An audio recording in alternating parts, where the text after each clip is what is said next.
بسم اللہ الرحمن الرحیم۔ السلام علیکم ناظرین، میں وحید صابری ہوں اور آپ دیکھ رہے ہیں میرا یوٹیوب چینل۔ میرے اس چینل پر آنے والے تمام احباب کو خوش آمدید۔ ناظرین، تذکرہ انبیاء میں آج ذکر کرتے ہیں جناب ہود علیہ السلام کا، جو اللہ کے بڑے برگزیدہ نبی اور رسول گزرے ہیں۔ آپ کا ظہور جناب نوح علیہ السلام کے دنیا فانی سے پردہ فرمانے کے کئی سو سال بعد ہوا۔ یہ اس وقت کی بات ہے جب نوح علیہ السلام کی جو باقی اولاد میں سے جو لوگ تھے، جنہوں نے شیطان کے بہکانے کی وجہ سے بت پرستی شروع کر دی تھی۔ جب جناب ہود علیہ السلام نے اپنی قوم کو اللہ کی وحدانیت کی طرف تبلیغ کی اور انہیں فرمایا کہ آپ پڑھیے لا الہ الا اللہ، تو وہ سب کے سب لوگ جو تھے انہوں نے کفر کا سہارا لیا۔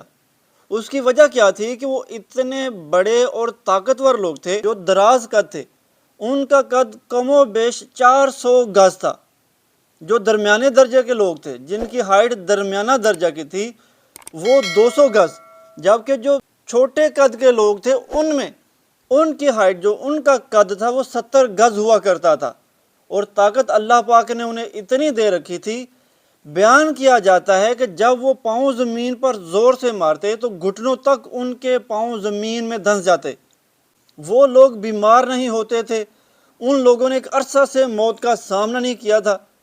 یہی وہ وجہ تھی کہ جس کی وجہ سے وہ لوگ غرور کے مارے ہوئے تھے۔ دوسرا، وہ شیطان کے بہکائے ہوئے تھے کہ بتوں کی پوجا کرتے تھے۔ اس وقت جو اس قوم کا سربراہ تھا، اس کا نام تھا عاد۔ قوم عاد جو ہے، اتنے طاقتور لوگ تھے اور انہیں گھر بنانے کا، اونچے اونچے اور بڑے بڑے گھر بنانے کا شوق تھا۔ انہی کے بارے میں بیان کیا جاتا ہے کہ یہ لوگ پہاڑ کو تراش کر، بڑے بڑے پہاڑوں کو تراش کر بڑے بڑے گھر بناتے تھے۔ اور اگر کوئی باہر سے دوسرے قبیلے سے آ کر کوئی بندہ ان کے گھر دیکھتا تو اس گھر کی چوٹی کو دیکھنے کے لیے اتنی اونچی سے سر اٹھانا پڑتا۔ بیان کیا جاتا ہے کہ اس بندے کی جو پگڑی ہوتی زمین پر گر جاتی، لیکن وہ اس پہاڑ کی چوٹی کو دیکھ نہ پاتا کہ ان کا گھر کہاں پر جا کر ختم ہو رہا ہے۔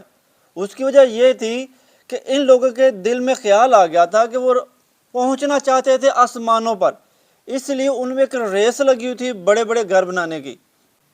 جہاں پر عاد کا قبیلہ آباد تھا، اس کے 3 اطراف میں بڑے بڑے پہاڑ تھے، بہت بڑے بڑے پہاڑ، جہاں پر ان قوم عاد نے اپنے گھر بنا رکھے تھے۔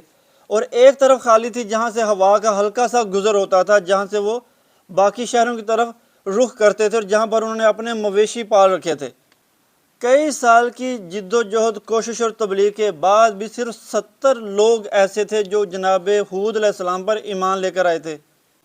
ہود علیہ السلام نے بھی باقی انبیاء کی طرح اپنی قوم کو تھوڑا سا وعید کیا، تنبیہ کی کہ اگر تم نے بتوں کی پوجا نہ چھوڑی، یہ شرک نہ چھوڑا، اللہ کی وحدانیت کا اقرار نہ کیا، تو تم پر سخت عذاب آئے گا۔ پھر اللہ ہی کے حکم سے جناب ہود علیہ السلام نے وہ جو 70 افراد تھے جو آپ پر ایمان لائے ہوئے تھے، انہیں لے کر تو ایک پہاڑی میں چلے گئے، الگ ہو گئے۔ تو کہتے ہیں کئی سال تک، کم و بیش 3 سال تک اس قوم پر پانی اللہ نے برسانا چھوڑ دیا۔ ظاہر ہے وہ جتنے بڑے تھے، ان کی خوراک کی جو ضروریات تھی وہ بھی اتنی ہی زیادہ تھی۔ پھر ان سے کہا گیا کہ ابھی بھی تم لوگوں کے پاس وقت ہے، سدھر جاؤ، توبہ کر لو، توبہ کرو گے تو اللہ تمہیں اور نوازے گا۔ لیکن انہوں نے کہا جی ایسا ہو ہی نہیں سکتا، ہم کسی رب کو، کسی ایک خدا کو مانتے ہی نہیں، ہم بھلا اپنے باپ دادا کے دین کو چھوڑ کر تو کیسے مان لیں کہ خدا ایک ہے۔ جب جناب ہود علیہ السلام کے تمام جو کوششیں تھیں ان کے اوپر ذرا بھی اثر نہیں کر رہی تھیں، کیونکہ وہ لوگ انتہائی اپنے تکبر میں مارے ہوئے تھے، تو پھر اللہ پاک نے کہتے ہیں ہوا کو حکم دیا، وہ ہوا جو قیامت والے دن چلائی جائے گی، جس کے بارے میں کہتے ہیں کہ 70,000 فرشتوں نے اس کو سنگلوں سے روکا ہوا ہے، جس کے بارے میں کہا جاتا ہے کہ جب اسے کھولا جائے گا تو پہاڑ ایسے ہوا میں گھومتے پھریں گے جیسے ریشم، جیسے روئی کے گالے۔ یہ تو قرآن پاک میں بھی ذکر ہے کہ پہاڑ ایسے ہوا میں تیر رہے ہوں گے جیسے روئی کے گالے۔ تو کہتے ہیں کہ اللہ پاک نے کہا کہ سوئی کے نکے کے برابر جو ہوا ان کے اوپر چھوڑ دی جائے۔ جب ان کے اوپر ہوا چھوڑی گئی، 3 طرف تو پہاڑ تھا جو ہر طرف سے روکے ہوئے تھا، کیونکہ ان لوگوں کی تعداد بہت زیادہ تھی، کم و بیش 7 لاکھ لوگ تھے اور بہت طاقتور تھے، بہت اونچے اونچے تھے، 400 گز کم و بیش ان کی ہائٹ تھی۔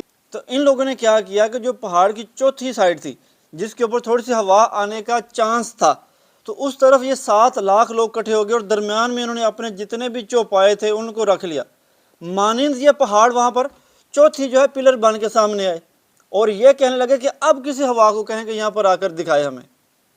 لیکن وہ اللہ کا عذاب تھا، انہیں پتہ نہیں تھا۔ ہوا نے زمین سے اکھاڑ کر سارا کچھ پلٹ دیا۔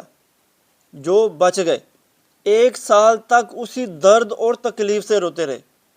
کہتے ہیں کہ وہ اتنے درد تکلیف سے روتے تھے کہ اگر کوئی انہیں روتا ہوا سن لیتا تو وہ بھی ان کی رونے کی آواز سن کے مارا جاتا۔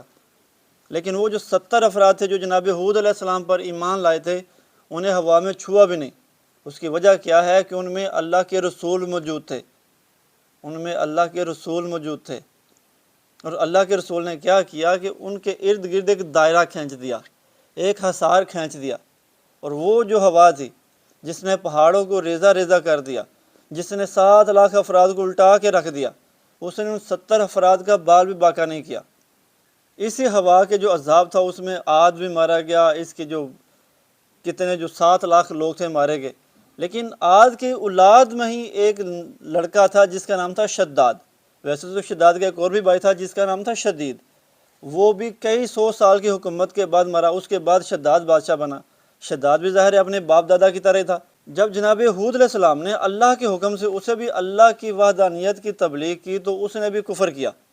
اللہ کے نبی نے اسے بھی تنبیہ کی کہ اگر تم برے مال کرو گے، بت پرستی نہیں چھوڑو گے، شیطان کے رستے پر چلو گے تو دوزخ میں جاؤ گے، اور اگر نیکی کا کام کرو گے تو ظاہر ہے تمہیں جنت ملے گی، تمہیں حوریں ملیں گی۔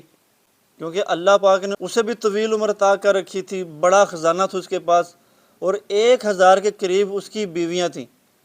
تو اس نے اللہ کے نبی کو جھٹلاتے ہوئے کہا کہ آپ کس جنت کی بات کر رہے ہیں؟ میں آپ کے جو رب ہے اس کے جنت کا وہ بھوکا نہیں ہوں۔ میرے پاس اتنی جائیداد ہے، اتنی دولت ہے، اتنی اولاد ہے، اتنی بیویاں ہیں، مجھے کس جنت کی آپ وہ لالچ دے رہے ہیں؟ بلکہ اب میں آپ کو اپنی جنت بنا کر دکھاؤں گا۔ اس کی 1000 شہروں پر حکومت تھی، اتنا وہ بڑا بادشاہ تھا۔ تو اس نے جس جس علاقے میں اپنے گورنر امیر بنا رکھے تھے انہیں حکم صادر کر دیا کہ جہاں جہاں کسی قسم کا بھی زیور، سونا، چاندی، جیولز ملتے ہیں انہیں دارالحکومت میں بھیجا جائے۔ اور پھر وہاں پر ایک خوبصورت ترین جو ہموار جگہ تھی اسے ڈھونڈا گیا، اور کئی سال تک اس کے اوپر جنت کی جو ہے آبیاری کی گئی دنیا کے اوپر۔ اس کی دیواریں چاندی کی تھیں، جو درخت تھے آدھے سونے کے آدھے چاندی کے، جو ان درختوں پر پھل بنائے گئے وہ یاقوت اور مرجان اور قیمتی پتھروں سے بنائے گئے۔ اور پھر جہاں جہاں اس کی حکومت تھی وہاں سے اس نے خوبصورت لڑکے اور لڑکیاں بلوائیں بطور حور اور غلمان کے، کہ یہ وہاں پر جنت میں بطور جو حوریں اور جو غلمان ہونے ہیں مسلمانوں کے غلام، ان کے کام کرنے کے لیے اس نے ان کو وہاں پر ہائر کیا۔ اس نے ان کو وہاں پر رکھا کہ یہ جنت کا پورا ماحول بنائیں گے۔ پھر دنیا کے بیش قیمت جو پرندے چرندے تھے وہاں پر چھوڑے گئے۔ اس جنت میں محل بنائے گئے، محل کے اندر جو ہے وہ سونا چاندی لگائے گئے، بڑے بڑے جو ہے وہ باغات بنائے گئے، انواع و اقسام کے وہاں پر میوہ جات رکھے گئے۔ جب وہ جنت ایک لمبا عرصہ گزارنے کے بعد بن چکی، وہ 10 سال تک کوشش کرتا رہا کہ جنت دیکھے، جس کے اوپر اس نے اتنی محنت لگائی، جس کے اوپر اس نے ساری اپنی مملکت کا سونا چاندی زیورات صرف کر دیے۔ وہ 10 سال تک کوشش کرنے کے باوجود بھی جنت دیکھنے کے قابل نہ ہوا، کیونکہ میرے اللہ کو منظور ہی نہیں تھا۔ وجہ یہ تھی کہ اس نے اللہ کے نبی کو جھٹلایا ہوا تھا، وہ اللہ کے نبی سے مقابلہ کر رہا تھا، وہ اللہ سے مقابلہ کر رہا تھا۔ اس کا نزاع قریب آیا تو اللہ کے اذن سے، اللہ کی جو مشیت سے وہ چل پڑا اپنی جنت دیکھنے کے لیے جو اس نے بنائی تھی۔ تو 200 اس نے اپنے ساتھ غلام اور باقی جو افراد تھے، مشیران اور وزیر تھے وہ اس کے ساتھ تھے، اس کے قافلے میں اس کے ساتھ رواں تھے۔ جیسے یہ جنت کے دروازے پر پہنچا تو وہاں پر دیکھا کہ ایک شخص موجود ہے۔ اس نے پوچھا کہ اے میاں تم کون ہو؟ تو اس نے کہا کہ میں ملک الموت ہوں اور تمہاری جان نکالنے آیا ہوں۔ اس نے کہا جی جان کیوں نکالنے آئے ہو؟ اس نے کہا جی اللہ کی مرضی ہے۔ وہ کہتے ہیں کہ ابھی اس نے کہا کہ مجھے یہاں سے نیچے اترنے دو، تو جناب اسرائیل فرماتے ہیں کہ تمہیں یہاں سے اترنے کی اجازت نہیں ہے۔ ابھی اس کا پاؤں ایک گھوڑے کی رکاب میں تھا، دوسرا پاؤں گھوڑے سے اتر رہا تھا کہ جناب اسرائیل علیہ السلام نے اس کی روح قبض کر لی اور وہیں پر دار جہنم ہوا۔ اللہ نے اسے اس کی جنت دیکھنے کا ایک لمحہ بھی نہیں دیا۔ بلا شبہ جو انبیاء کو جھٹلاتے ہیں ان کا انجام یہی ہوتا ہے۔ دعا میں یاد رکھیے گا۔ السلام علیکم۔